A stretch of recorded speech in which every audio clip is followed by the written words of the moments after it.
Welcome to another program of Manatee 2020. Manatee 2020 is an independent process of inquiry looking at educational practices, evidence-based standards, and ways to promote student learning and advance educational excellence. Our format is a monthly panel discussion at METV Studios with panelists representing diverse interests, parents, administrators, citizens, educators. Today, numerous parents, teachers, and community members have submitted questions to ask this panel. My thanks to Charles Clapsaddle and his staff for their assistance. Tonight's session on nutrition and student learning follows on the heels of new nutritional standards mandated for public schools. There are many challenges in changing our acquired taste for the three formerly basic food groups. Fat, sugar, and salt all taste terrific, but are not good and are mostly bad for both our minds and bodies.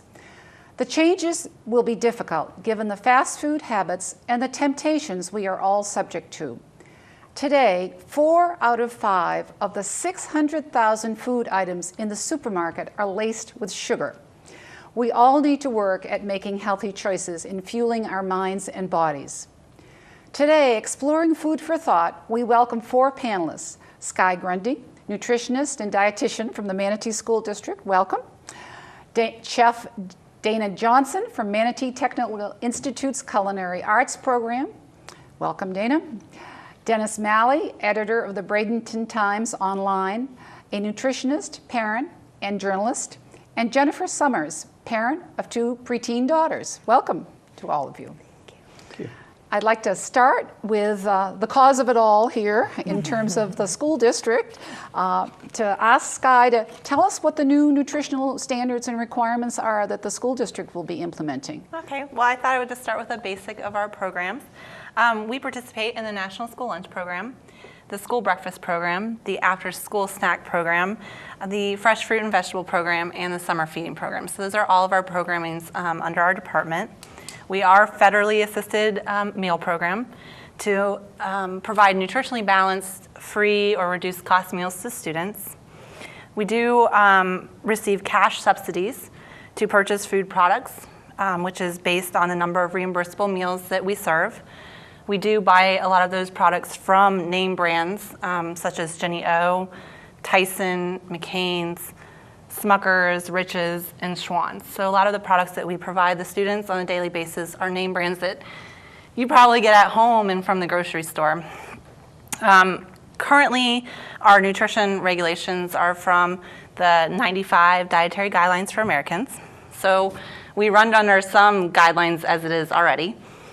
We have to meet 1/3 of the RDA for protein, vitamin A and C, iron, calcium, and calories for lunch, and 1/4 of the RDAs for breakfast. It is also within our guidelines to stay under 30% of our calories coming from fat and less than 10% of our calories coming from saturated fat. So that's what we run under currently.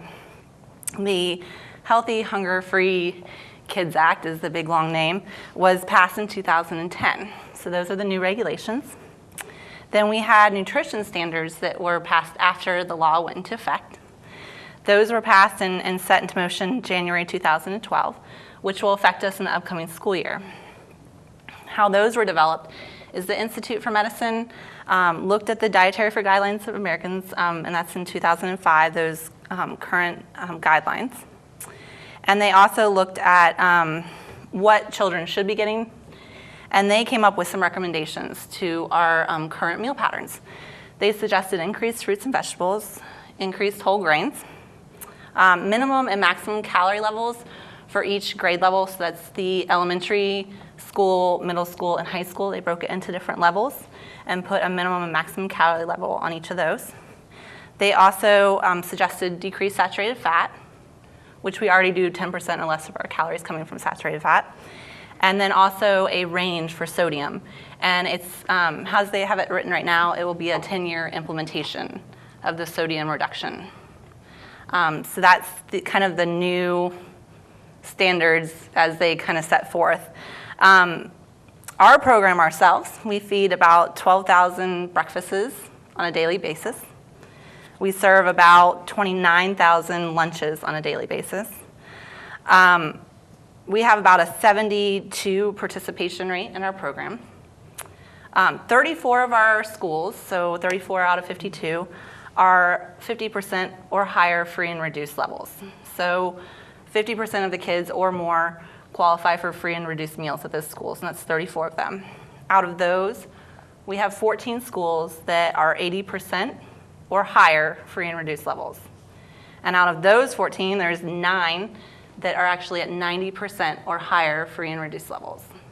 So that means 90% of the kids that go to that school qualify for free and reduced meals. And that's 9 of our schools this year.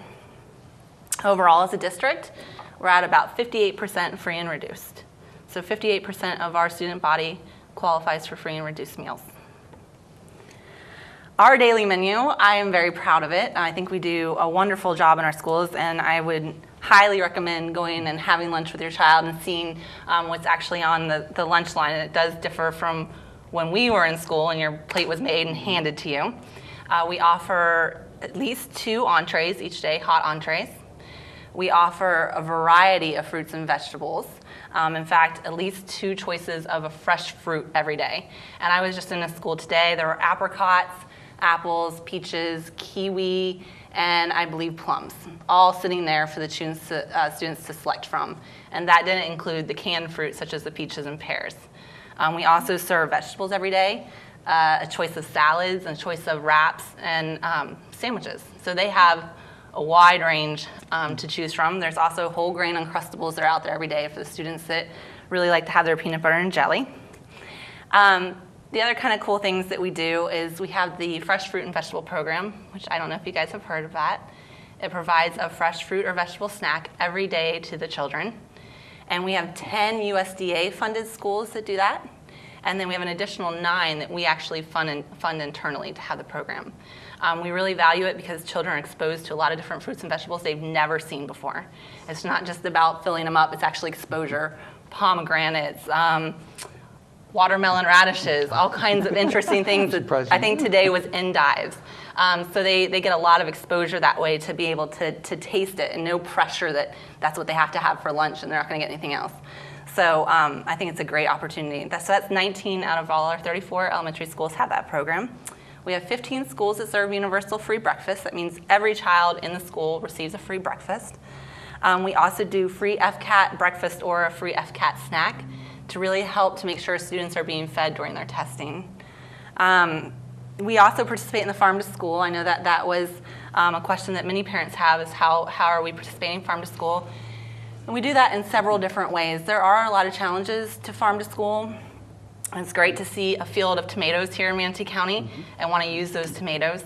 But a lot of times that whole crop is sold before it's even grown.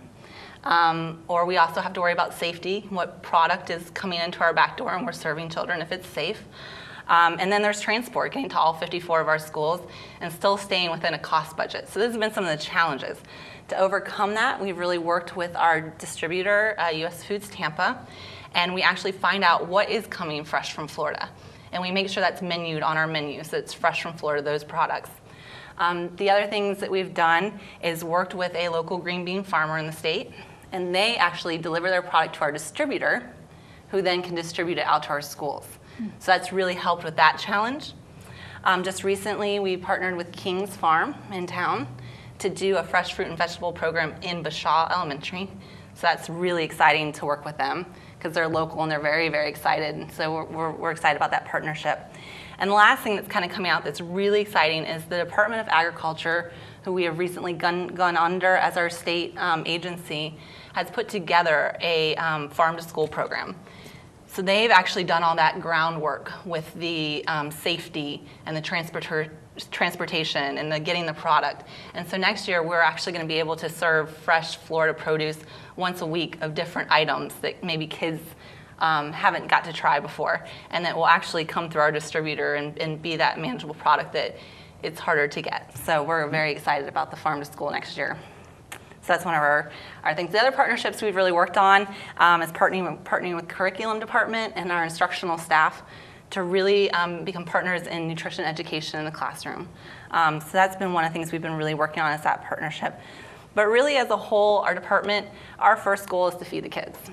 And to really impact their education, to let them be fed so that they can learn, dream, and achieve everything they can in school. And we always look for ways to just support our instructional staff and our students. So those are just our general thing. Thank you. That's great news. 10 years, though, it will take 10 years to wean people off the salt levels? The sodium they put through a 10-year reduction, because it's going to be a very dramatic reduction. We currently do not add salt to any of our products made. And we don't provide at the elementary school any kind of salt for them to add to their food also. But food products and industry as a whole, that's going to be a reformulation product to really start to get down to this level that they're looking at in 10 years. So I think they were trying to make sure that industry has a chance to catch up. And then also we can wean the taste down, that kids are really going to know what real cheese tastes like, and kids are really going to know what bread tastes like without all the sodium in it. So I think it was trying to give us that time frame to let them get used to the different tastes. Thank you very much. That's a perfect segue for Dana, because he's in charge of making foods palatable. Oh yeah, wonderful. Well, thank you, Karen.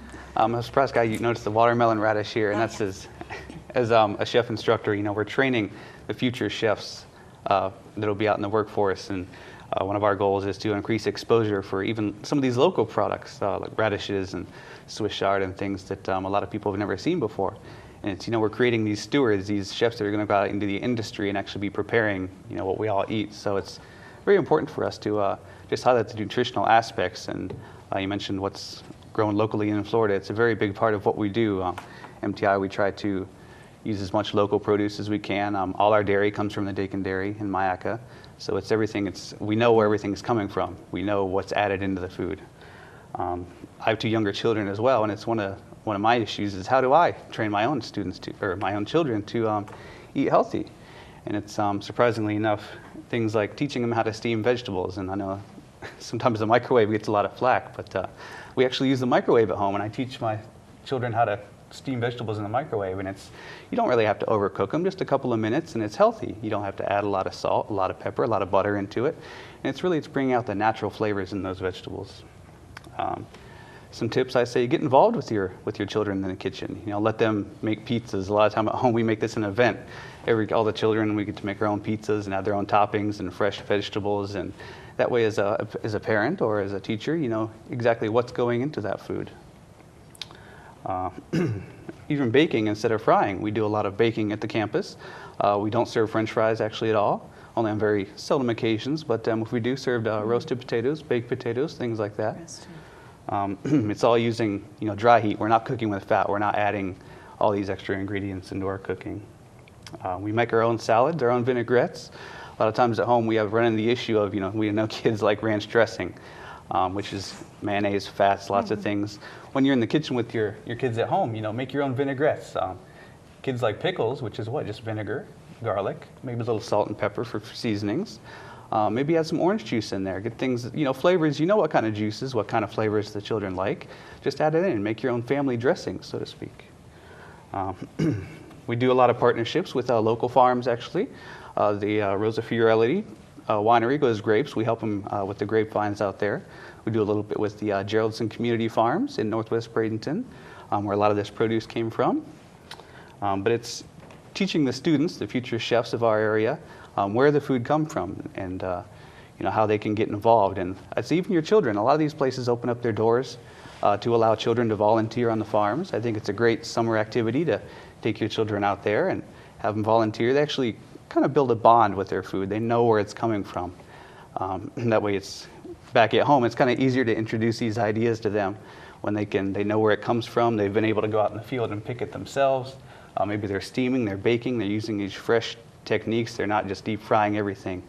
And at home, I find that's one of the easiest ways to introduce new foods to my kids.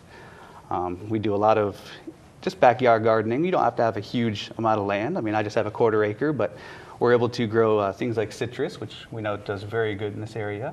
I grow some raspberries and things at home, but I find a lot of times my kids like to go out and they'll surpass that chocolate cake for dessert. They'd rather go out and just gorge themselves on raspberries and fresh fruit. And I think it's kind of an empowerment. They actually get to go pick their own food. They know they're providing for themselves. So even at 5, 6 years old, they're learning, hey, I don't need somebody to make a cake or put something in the microwave for me. I can go out, help myself, and it's fresh and healthy.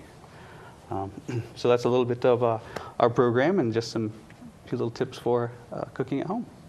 Great, thank you. Either Jennifer or Dennis, which one of you as from the... You want me to go first? Okay, parent and nutritionist. Parent, I will tell you, it's been a long time since I've been in the nutrition field, but I do a lot of it in journalism. And I have a son who's in 2nd grade, and I've been going out to McNeil Elementary School at least on a monthly basis since he's been in kindergarten. So I've been in the cafeteria probably more than most parents. I do a lot of volunteering at the school. And Skye brought up something that is interesting, and I feel the need to point out, and she used the word over and over, options, and give your kids options. And I think that's really where the problem and the confusion is. There are a lot of options, and they're mostly bad ones. So while there are options to have good, nutritious meals if a child goes through and puts them together, and it's still challenging, to be honest with you, that option can be made, but we're talking about kids between 5, 6, 7, 8, 9 years old, especially when they're learning those eating habits. No matter what they're being taught at home, that's putting them in really an environment where I don't think they're being set up for success. Let me tell you a story. The first time I went into a cafeteria, I witnessed what I would describe as a morbidly obese female child who I later learned was in 2nd grade. And she took what was called a breakfast corn dog, which is a piece of processed sausage wrapped in pancake batter. She folded it in a honey bun and she ate it. And then she washed it down with chocolate milk. All right? Now, I think it borders on the criminal that this girl could be able to do that, that option exists for her. That's 66 grams of sugar and 47 grams of fat. So when you talk about the guidelines, that's what their total food menu. So when you look at it, there's no way of policing to make sure that's what each child gets, that only 10% of the calories are going to mirror the sodium intake, because they've got all these options. All right? The problem that we have in school and food is the options. And it's the opportunity for kids to make these selections. As you mentioned earlier, it's not like when we went to school, the food wasn't the best. We didn't have the best food options, but we didn't really have a choice on what we got. So you were pretty much guaranteed that you got a starch, you got a vegetable, you got a meat. Here, especially at the high school level, a kid can go through, in most schools, his entire high school life eating pizza every day, or eating some kind of starch or spaghetti or pasta and never touch one of those. Now with the new guidelines, we're going to insist that they put a vegetable on their plate, but they're not going to eat it because they have options to eat other things. So that's what I really think we have to look at. Now when we look at school performance and the link between this is where this becomes really important, not just to health. Yes, we have an obesity epidemic in our country. Yes, it is a big giant foot on the neck of the healthcare problem in our country. But at the end of the day, when we look at just academic performance, which we're getting worse at comparatively every single year, there are two things we know, without a doubt, impact the academic performance of a student, and that is poverty and access to good nutrition. They're mostly linked, we know that. However, while we can't do we really can't do anything on the school board level about poverty, we certainly can about food. And the idea that we're allowing kids at a very young age to learn the wrong thing about what to put in their body isn't the right solution. I would argue that after good teachers, even before good administrators, even before good books and tools, the next thing we need is good nutrition in the school. Where the programs, most of them start out, was the idea of giving access to basic nutrition to poor children. They didn't have it at home. And what we have learned, and that's where a lot of the breakfast programs came in, is that if they're getting this meal as opposed to being undernourished, meaning not getting food, then it's better academic performance-wise. But what we're seeing now is that the kind of foods they're getting can have such a drastic impact on that. In fact, there have been studies done that have linked the misdiagnosis of ADD and ADHD to diet-induced hypoglycemic diets. And you could walk in to one, and what hypoglycemic diet for people out there listening is when your blood sugar is not properly managed and you're constantly in a state of high insulin production to manage the blood sugar. You can walk in, that meal I just described, that poor little girl's pancreas is going to be pumping overtime all morning, trying to get enough insulin into her blood to pull that sugar back down to a manageable level. It's going to pull it down too low because it's going too fast, too rapidly, and then she's going to be sitting in class on what we call the sugar low. Okay, now I realize not every parent out there has the education or the good diet to start with, but I'd ask most people, if you started off your morning with 3 Krispy Kreme donuts, which is pretty close to what that girl started out with, how would you feel at around the 10:30 meeting? Terrible. Now, we would self-medicate, and we'd have 2 or 3 coffees, and we'd bring in a drug, caffeine, to help bring our heart rate up and to fool our body, right? They don't have the option to do that. And when you look at the link between glucose levels and the ability, even in adults, we're looking at this in alcoholism, and linking some of the poor judgment, poor decisions, the poor ability to do the right thing when somebody's inebriated to glycogen levels, okay? So when you're looking at that, you're saying self-control, the ability to maintain your attention span, and emotional stability are all related to the glycogen levels in the blood, and then you're saying we're going to put a kid in the absolute worst circumstances for all those things, and then we're going to ask them to perform academically under high stakes like right now during the FCATs. And it's great that we're giving kids that have no food access to it, but if my kid was taking the FCAT this week, do you think he'd be allowed to eat one thing in that cafeteria? It's a special occasion. My son is 8 years old. We grow our own foods at home. We do all the right things. My son, he came home 3-4 times a year, he gets to get school in the cafeteria. It's like Easter. It's a special in moderation thing. And he came home and he said, I did pretty good at breakfast today, Dad. An 8-year-old. He said, I got Frosted Flakes with the milk and a banana. That was the best I could do. And an 8-year-old was able to relate this to me, and it probably was. That was about the best you could do with the breakfast. An 8-year-old was able to relate this to me. He was making a good decision. But are you going to tell me if you put a donut in front of an 8-year-old, all right, he's not going to make the wrong decision? So there's only so much the parents can do. And when that comes back in that argument, the analogy I always use is, listen, do we think that outlawing drinking under 21 stops underage drinking? We know that it doesn't. But it doesn't mean we tell a parent, well, hey, you stop your 16-year-old kid from going into 7-Eleven and getting a 12-pack and driving his car. That's good parenting. You should be able to tell him that. Shouldn't be my business to tell him not to do it. No, of course we don't, because the results are catastrophic. The results are catastrophic here as well. We just don't see them immediately. And until we do something to start to address it, we can't expect to get a different result. Right now, we're failing our children by giving them these options and allowing them to teach themselves through life. And what we don't also realize is we're subtly endorsing it to the parents. Because I hear all the time, that food can't be that bad. They serve it in the schools. They wouldn't be allowed to if it was that bad for you. You look at a honey bun, that meal that I described for breakfast, that has exactly as much sugar as 3 Hershey bars and significantly more fat. You'd have a hard time making an argument that breakfast is more nutritionally sound than eating 3 Hershey bars before you go into that classroom. We would think one was absurd, but we endorse the other one and give them the opportunity to do it. It's silly, and we've got to get better at it. So would you severely limit options? Absolutely. How would you respond to this, Skye?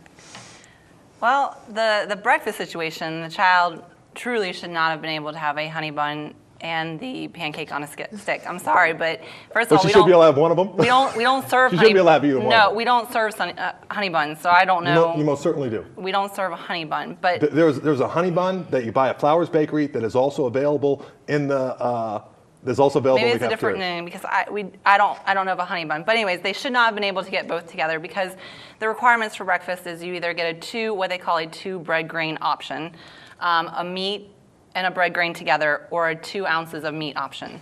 That's your entree choice for breakfast, and it has not changed under the new guidelines. But you also have a 75-cent snack still option that you can put on top of your meal. Yes, they can still, under the new guidelines, they actually don't even require us to serve a meat alternate at breakfast anymore. Under our program, we feel that it's important to still serve the meat alternates at breakfast. You feel it's important to serve a piece of processed sausage, and that's somehow nutritionally beneficial for the child? As far as the processed meat concern goes, we buy from reputable brands. They are processed. I'm not gonna argue that they're not a processed product. I will not argue You that they are talk about processed adding meat. salt to the food. You talked about not doing it. But the reality is, and we did a story, and we worked with Mrs. Ford on the story, Right. and she confirmed that you guys are under a very, very tight contract with U.S. Foods with very little room for flexibility on what food comes in. And the idea that you don't add salt to it when the vast majority of it is fully prepared or partially prepared when it comes in, you don't have to add salt to it. The salt's already in there well ahead of time. Right. So you're serving heavily processed foods with very little nutritional value and saying, well, it's a meat. I'd argue that sausage in that cornmeal that's called a breakfast corn dog wouldn't qualify as a meat by most people's definitions. By mine, it certainly wouldn't. Well, we have different definitions of that, so I'm not going to argue the definition of that with you. I will say that the whole grain pancake on a stick is a popular option with the kids. There's no arguing that. And I will say that I do believe industry will come back and will reduce sodium in products because that is the push. And I think it's interesting because school food has been going that way, and I think it's actually dragging the rest of the industry along with it. The reduction of sugars in cereals, that started in schools. That's the whole Kellogg's General Mills reducing their sugar content started in the school program. That was a demand from the school level that we wanted to reduce sugars. That has carried through into the rest of the industry. Now you see it in the supermarket. And now mom and dad are concerned with the amount of sugar that's in the cereal. But that started with us. And I think that the new regs will push the sodium that way too. As far as the processed part goes, that will always probably be a processed product. It is a sausage patty. So that's the answer to that. But the honey bun, I'll look into what product you're looking at, and they should not be able to buy both unless they're going to purchase it separately. Which they do. Which again, they have it in their account. And again, you're asking children to make these judgment calls, and you're saying that we're making fresh fruit available to them.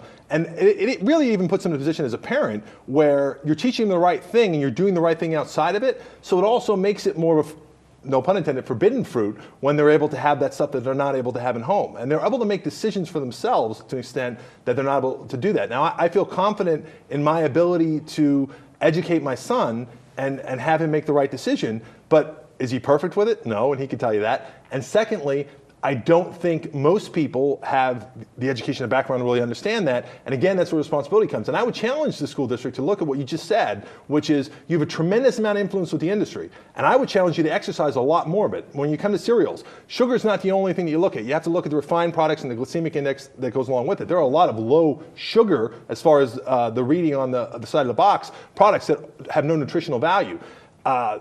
A good baseline for a bowl of cereal is if it includes 5 grams of fiber and no more than 5 grams of sugar. You can't get one that even approaches that in your school, not even close. Now, I feed my son but we that also kind of have cereal to find one every that's day. student acceptable because we do offer versus serve in our cafeterias, and I'll explain that just to make sure that you understand. That means that we don't put what's on the child's plate and hand it to them. They can come through and decline options. For breakfast, we have to have 4 components out on our line. That includes the bread grain meat alternate, or 2 meat alternates, a fruit or vegetable, which obviously most of the time you serve fruit with breakfast, it's more acceptable, and milk. They can come through and decline any one of those components and still have a meal.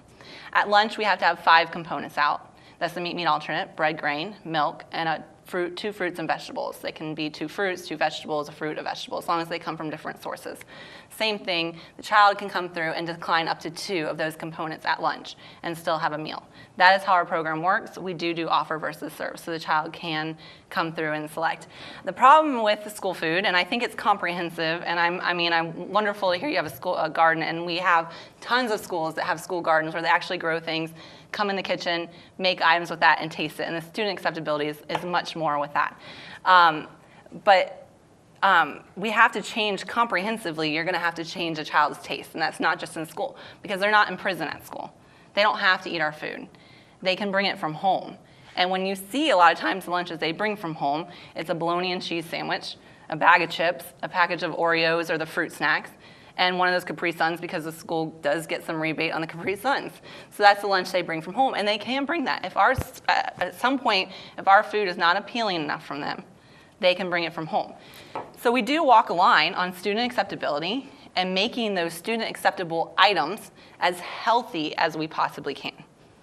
So that's kind of like where we balance. We try to do this balancing act between the two. So some of the items I'll never argue are going to be non-processed because, and some of the items, the cereals, for one example, you might have a hard time finding a 5 gram of fiber. My point is it would have to be right. school driven. If enough school districts said we demand a product like this, it could be very easily made. Right. You know. And I think that is, I mean, as it moves that direction and we are increasing our whole grains in our school, I really do feel that industry will pull that way. And because we're requesting it, we're saying this is what needs to happen in schools. And I think that message, you see it in our fruit and vegetable program a lot. We have had staff in a grocery store in town hear a child say, "Mom, can I have this?" And the mom actually said, "You don't even know what that is." And they said, "Yes, I do. It's a gala apple." And they go, "Okay, well, we'll buy you one, and if you eat it, then we'll get you some more." But you just see that connection that they've learned something in school and they've seen things in school. They'll start seeing a lot of whole grain items, and they can go home then and say, "Can I have this?" or "Can't we get that?" So I think it will really move that way. Just seeing it happen from the fruit and vegetable program, and that's I don't doubt that. That's I just not think a general we're moving way incident. too slow. I think we're looking at an epidemic, and we're talking about glacial paces to get to something. I'm glad that when my son's 8 years old, I'm glad that when he's a senior in high school, we'll finally get sodium under control. Which would be wonderful. I mean, I'm concerned about some of the claims of some of just the cereal makers. On Sunday's New York Times, in the business section, Kellogg was cited in 2009 and 2010 for, mini frosted wheats were going to increase the child's attentiveness, and then Rice Krispies were going to, help with your immunity, and the FDA made them back off from that. But we have a lot of things at play here. Parents' habits, parents' lack of understanding of proper nutrition, the temptations and all the options, and then the industry that does give us processed food. I would like to let Jennifer talk about her concerns a little bit, so we can continue this discussion. It's very rich, and then look at where we can go. We can't have a nutritionist with every child, or a food cop with every child saying, "No, you can't have that Krispy Kreme donut." I'm kind of on the fence between the two of you, because I'm actually glad to hear all of the positive, like the fruits and vegetables. I'm coming from, my children attend a charter school, which their school meals are received from Palmetto High, so there's not an actual kitchen. Mm-hmm. I mean, they do have a kitchen, so I don't understand, but I'm sure there's some kind of rule why they can't prepare the food there. So it's brought over from the high school, which I have one child that is 12 that she likes hot lunch. So she does buy her lunch. The other one refuses to buy lunch. She says, "No, not happening." So I have two very different children. But I just asked them this morning real quick, and at home we eat, I don't buy soda in my home. I don't buy chips. It's a treat if they get cereal. And they did get Lucky Charms last week, but they said, "Mom, you haven't let us get this in a year." So, I mean, it's like, it is very much a treat. But when we go out, I'm not like Nazi nutrition mom. When we go out, they're allowed to have one soda at dinner. After that, they order water. So they know what it tastes like, but I try to teach them good habits as far as, so at the grocery store, it's like a 20-minute trip for us. We stay on the outside, we're around, and we're out. And then at home, generally, if I cut up fruit and I put it on the table, they choose that option over that. But this morning I asked them, real quickly on their way out the door, I said to the 8-year-old, "Tell me about school lunch." And her direct quote was, "Not real meat, not healthy for one, nasty food. When I have to buy school lunch, I only eat the fruit cup." So but she's a very picky eater, I will admit that. And the 12-year-old said, "It stinks. There's a lot of choices. They don't change the lunch up." Now, mind you, it is the charter school, so I know the choices are minimal compared to the bigger schools. And she said the last 3 days have been chicken sandwiches. So then I asked them about the choices, and the 8-year-old says, who doesn't buy lunch that often, only when Mother Hubbard's cupboards are slim, and it's like Monday morning. It's like, sorry kid, you're out of options. But she said, "There's Asian chicken stuff that no one likes. There's lasagna that's not really lasagna, but more like some kind of Mexican food. It's all really weird." And then, these are just their quotes, so this is the perspective from the kids that are actually consuming it. And she said, the 8-year-old, who for the last 2 weeks has been begging to eat breakfast at school, and I wasn't quite sure why, because we have all these things. I'm like, I will cook for you. And she said, breakfast is good. There's brown donut things, they're really good. And there's mini cinnamon rolls, pancakes, French toast sticks, and egg McMuffins, which I was very disappointed to hear. And now I know why, because she's going to school and getting on a sugar high. So that's, which I understand that you're under strict rules and budgets and everything, so I don't want to attack the school system in any way for what they do, but I was doing a little research on line as well, and I saw where in a lot of other places, they're implementing a lot more and a lot sooner, where they're like growing their own food and they're bringing it in the cafeteria, and they're putting a lot more programs into the schools as far as cooking classes and getting people and parents offering them to come into the kitchen and learn like free cooking classes with their gardens.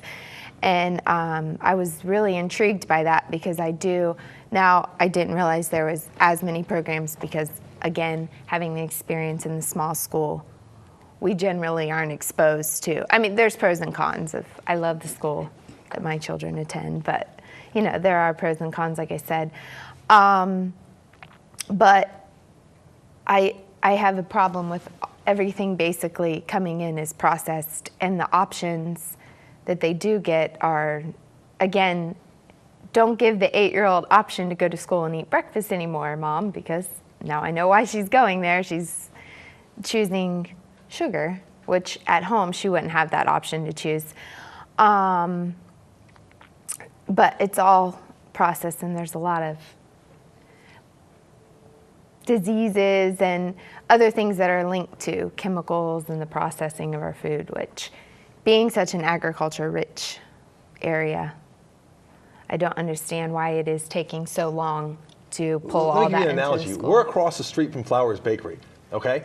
U.S. Foods buys foods from Flowers Bakery across the street from us. They take it, they process it, and freeze it, and then deliver it to our schools. I mean, some of it is asinine. And that goes to our food system all throughout the United States. But you can overcome it by packing your kid's lunch, and that's what I do. Like 97% of his lunches come from home. He does not eat breakfast at school, he eats it at home. But the point is, you shouldn't have to, and not everybody can do that. And I would challenge the school district to say, if you were to go on an effort and say, we're gonna serve your kid a healthy meal every day. Here is all the litany of literature and studies that show that this will improve their academic performance, make them healthier throughout their life, and increase their chances of success in just about any metric we can look at. All right, and we're going to promise that to you, the taxpayer. That's going to happen in their school every day. If you don't want to do that and you want to send your kid crap in a bag, go ahead. That's on you as a parent. We'll also educate you. We're going to have classes once a week. Let's spend some of this money that we're spending in other places and say, we're going to have classes once a week on how to send them other things to school if they won't eat the nutritious things that we're preparing. There's a way to do this, and it's not the way that we're doing it. We owe our children more. This is too big of a part of the puzzle, nutrition and education, for us to miss it completely. And right now, we're missing it completely. We're doing things, but they're not adequate. You've got some really good ideas. Can you hold on to those? And my concern is, are we targeting the children with these new healthy requirements, the parents, or are we trying to target the industry to change? What do you think? Oh, I think that we are trying to affect all three. Okay. I think it's a general concern from our aspect. We put kids first. And I think that everybody can see that there is an issue out there with childhood obesity. I mean, you're not blind, you hear about it all the time. But instead of telling children about childhood obesity and the problem that their generation has, we need to teach the lessons of fruits and vegetables, whole grains, being physically active. Those are the things that you can actually teach them to make changes in them. And to just continue to preach about the issue isn't going to help them, to actually teach them. So I think that the new regs, while it brings to light what should be done at home, it's going to make, this is what needs to be done here, but it's also what needs to be done at home. And we really hope through marketing the new regs and the new meal requirements, by that marketing of that and what we're going to be doing, that it will actually bring that message home, and that the parents will see, okay, well, if the school system thinks it's important, if the USDA says that this is what the school lunch should look like and the school meal should look like, then maybe there's something wrong at home in what I'm doing. So I'm thinking that we will touch all of those aspects in the new regulations. So in your marketing materials, Skye, are you going to be sending materials home to the parents to ask them to have better food preparation and nutrition at home? We will probably include ways to have healthy preparation at home. As far as classes, we don't have any kind of classes in that are offered towards parents in the district, but we do have, I want to say on the top of my head, 10 or 12 schools that have school gardens that do meal preparation within our cafeterias of what they grow in the school and are able to try it. So I do know that that is happening out there. Anna Maria is a great example. And one of the things that came out of the Let's Move, have you heard about Michelle Obama's Let's Move? That's kind of like her focus. But it's Let's Move Chefs to School, and you might have heard that. And that's actually chefs coming into the kitchen, and it happens at Anna Maria, and helping with some of the producing of that and getting kids hands-on experience so that they're more willing to try that. Because it has been done in other countries where they make these meals and put it on the tray and give it to the kids, and more than half of it ends up in the garbage. So while they don't have to eat our meals, we also have to get it going at home so that when we're making our changes and home is making their changes, at some point we come together and the children are going to accept it at school because they're also getting it at home. It's difficult because you've got the home with certain habits, and then you've got the popular culture with the Happy Meals, and then you have the children. So, and then you have the industry who, pushes all this stuff, this processed stuff. I wonder, Dana, if this is an opportunity for training your chefs to help train in a little adult program, adult education program? Well, it is. This is a segment we should be expanding upon, just offering a service to the parents, how to cook more healthy at home and how to give them, the parents, exposure, what they should be serving their children. It seems like every time you turn around, the food pyramid, things are changing, and we need a way to actually teach them, okay, here's the pyramid, but how do you understand that? How do you interpret that? How do you pass that along to your children and what it means to them? And I think that's great. The My Plate thing, we're actually kind of transitioning it to My Tray. And it's about steps. And to go after processed food is one target. That's to put this big mask on something and call it the evil villain. But I think that the very first thing you need to concentrate on, and this is my perspective of change in students, and for a lot of our students who are low income, you also have to remember that. The first thing to get across to them is that increased fruits and vegetable consumption. Okay, eating your whole grains, getting your protein, getting a well-balanced tray. And then I think deeper lessons come out of that. Eating, if you can afford it, fresh fruit. Although canned, as long as it's in its own juice or a very light syrup, nutritionally comparable, because at their income level, that is what they're able to afford. And then to move on to selecting whole grain items. And then to move on to the grams of fiber. And then after you get your protein, okay, let's talk about what protein sources, lean protein sources. So I think those are some of the bigger, as you get more and more detailed, you can move along. But the first thing is to actually get them to get a well-balanced plate in front of them that includes half fruit and vegetables, a quarter grains, and half of those grains being whole grains, and a protein source. Could we talk a little bit about the economics? Many people say that it's cheaper, and we've got the low-income needs here, to buy junk food and processed food, that eating healthy costs more. How do you address that, Dennis? With education, it's no surprise that it's easier to find I use the term value loosely, the greater values in nutritionally absent foods. But with education, it is very practical to eat a good diet on a budget. You just have to know what you're looking for, and you have to get away. And this is where, again, I think our role in this is completely reversed, and where we talk about acceptability with the children and talk about what they will eat. I had a sister who was a picky eater, and I remember Dr. Mychek, our family doctor, telling my mother once, and she repeats this many times as a grandmother, never in the history of human civilization has a child starved to death with food in front of them. They eventually eat. They don't throw it away every day. They will eat. And even if they don't, they'll eat somewhere else. And again, we can't say our job is to feed them, so we got to come up with something they'll eat. Our job is to offer them a nutritional food that's going to help with their performance. We don't owe them more than that, but we certainly owe them that. So if we start backwards and say we have to get something that they'll eat, we're going from the wrong direction, because we created a society that thinks, well, I want to be able to do it on my budget. I want to be able to do it with stuff I like. I want to be able to do it with stuff that's convenient. This has to be prioritized, and we're not prioritizing it now. Until we start looking at it for what it is, an epidemic problem staring us in the face and sapping the productivity out of our youth, and not saying in 10 years we're going to have this or that, we're moving in this direction, or we're technically meeting these requirements with food that doesn't nourish, that we know. It takes common sense to look at 9 out of 10 things, or let's be fair, 6 to 7 out of 10 things that we serve and say there's absolutely no way it should be available in a school. Period. Common sense. It doesn't take a nutritional certification, doesn't take a dietitian's degree. It takes common sense. And if that's lacking, then maybe that's the problem in our society. But most of these foods shouldn't be in there. They shouldn't be options available to be popular options. We shouldn't be dipping a piece of crap sausage into cornmeal and then giving them syrup to dip it in and saying this is an option at the school. I'm sorry, we're endorsing something that is contributing to an epidemic problem at a time when our society cannot afford it. I have a question, kind of not necessarily off the subject, but I have a big problem that they're forced to get milk and have to pay extra for a bottle of water. They should not be forced to get milk. You're at Palmetto Charter, though, aren't Yeah, you? so that's what I'm saying. When we have transport my schools, it's not offer versus serve anymore. It's kind of a different thing. It's considered serve, which means that we have to give them all of those 5 components.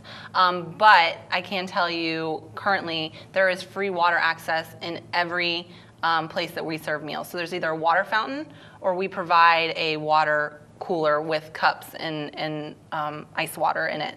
So there is free water access. Now, to buy bottled water, that is not covered Well, just under a the cup national. of water. I mean, I'm totally fine with just a free access to water wherever your child is eating in any cafeteria, and that doesn't mean the water fountain's like outside in the hallway. It actually means the water fountain is within the cafeteria, and they are allowed to get up and go fill up a cup, or if they bring their own bottle or anything like that. If there's not a water fountain, we provide a water cooler. So there should be free water access to your child.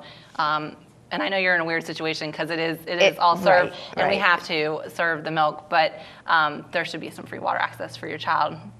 I'd like to start wrapping up here because we're almost at the end of our time, and I'd like to ask each one of you if you could identify 2 things you think that need to be done, either to target the schools or the parents or the children or the industry, that might help us build some collective power here to change.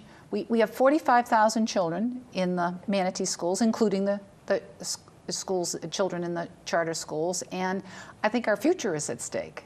But it's also very difficult. I mean, you have parents who have certain habits, and you have the temptations around us. So if you could think about, I'm not going to give you much time, or you at the other end of the table, Dennis, but because you've obviously thought about this. This has been a very rich discussion, but we need to figure out where we can go from here. And I think we've identified some of the issues and some of the challenges. I don't know that 10 years in terms of reducing the sodium content is too long a period of time.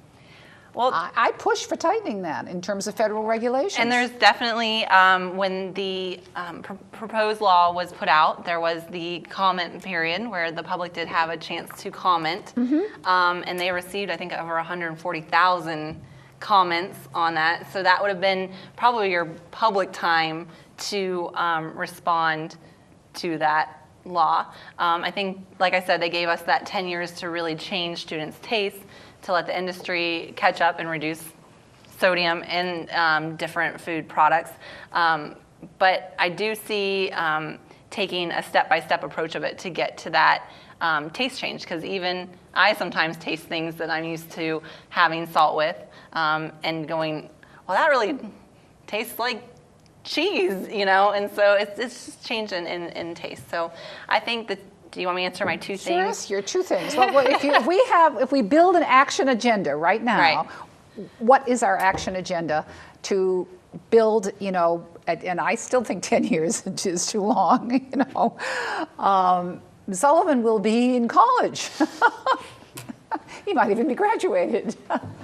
So you go ahead. I think two changes. Obviously, I think getting kids excited about making the healthiest choices they can. Really encouraging, wow, you took an apple. That's great that you did that, especially at the elementary school level. Just really praising those small steps. Because Any incentives involved here? we don't give out stickers or anything, but we do. There is a lot of praise, and I can say, just watching kids come through, they do a great job on taking fruits and vegetables in our school. They really do.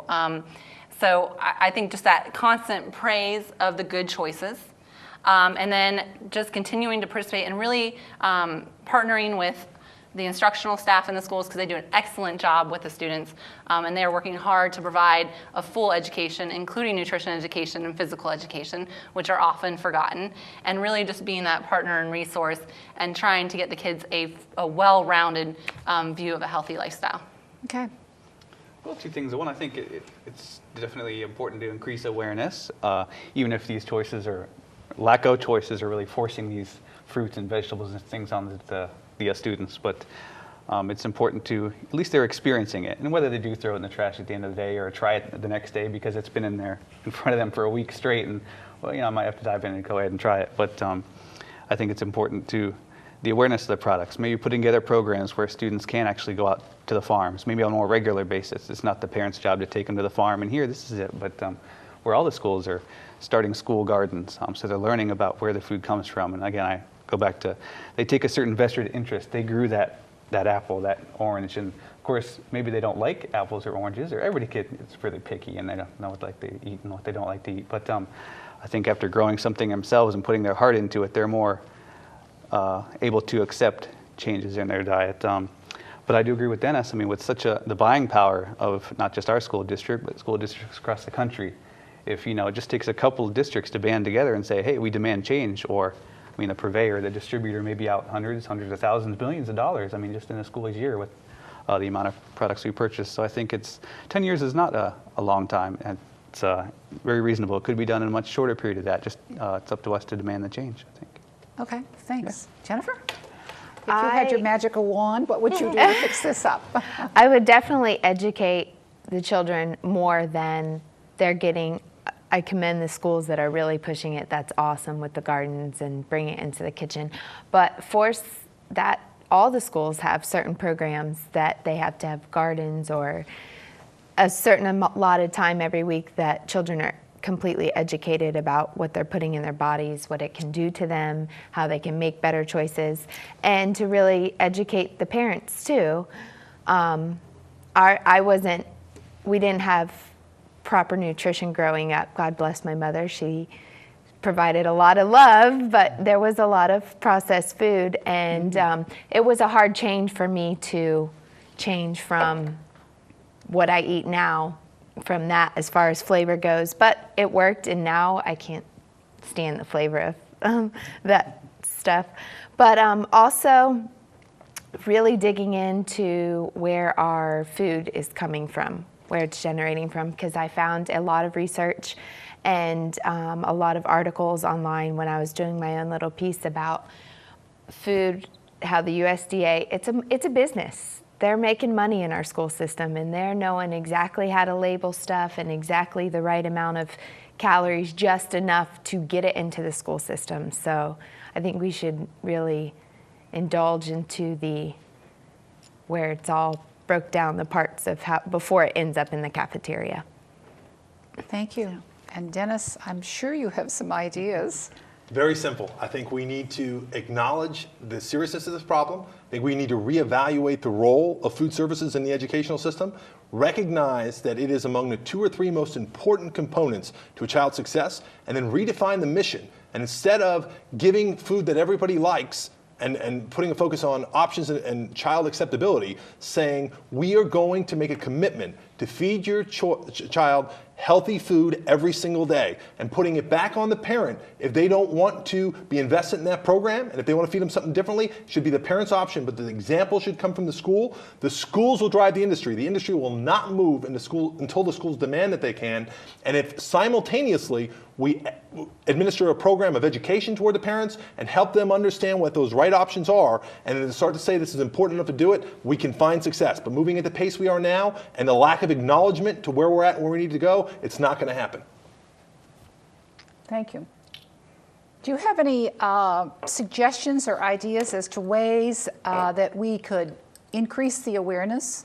I think you could workshop it. I think that you could provide programs. We have buildings that we're paying to air condition. We could invite parents into school auditoriums once a week and have programs on everything from breakfast to lunch to snacking.